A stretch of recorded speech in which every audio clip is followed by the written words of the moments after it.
السلام علیکم ورحمۃ اللہ وبرکاتہ۔ حج، قربانی اور تقوی، اصل مقصد کیا ہے؟ حج، قربانی اور حضرت ابراہیم علیہ السلام کی آزمائش۔ اللہ تعالیٰ کو صرف ظاہری اعمال مطلوب نہیں، بلکہ ان اعمال کے پیچھے چھپا ہوا تقوی مطلوب ہے۔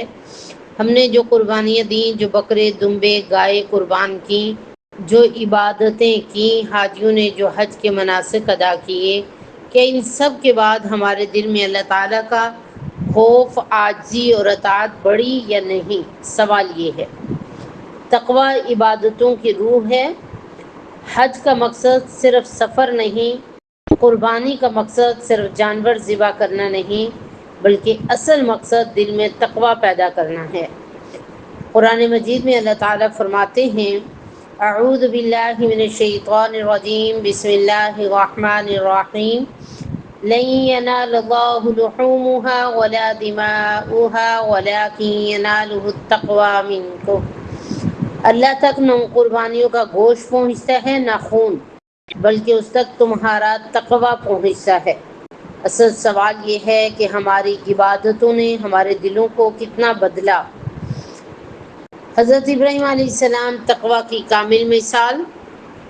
حضرت ابراہیم علیہ السلام نے صرف ایک جانور قربان نہیں کیا تھا، بلکہ اپنی سب سے محبوب چیز اللہ کے حکم پر قربان کرنے کا جذبہ دکھایا تھا۔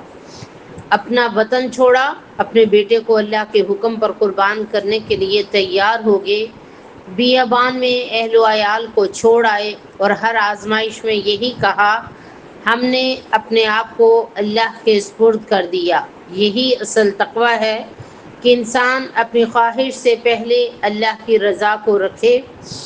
اب غور کرنے کی بات اور سوچنے کی یہ ہے کہ ہم کتنی اس بات کی فکر کرتے ہیں کہ اللہ رب العزت کی رضا میں ہم بھی راضی رہیں۔ ان قربانیوں کے بعد ہماری زندگیوں میں کیا تبدیلیاں آئی، اور ان قربانیوں کے بعد ہمارے دل میں کتنا جذبہ پیدا ہوا؟ اگر نہیں ہوا تو پیدا کرنے کی کوشش کریں، اور ہر بندہ اپنے آپ کو خود پرکھے کہ وہ کہاں کھڑا ہے۔ السلام علیکم۔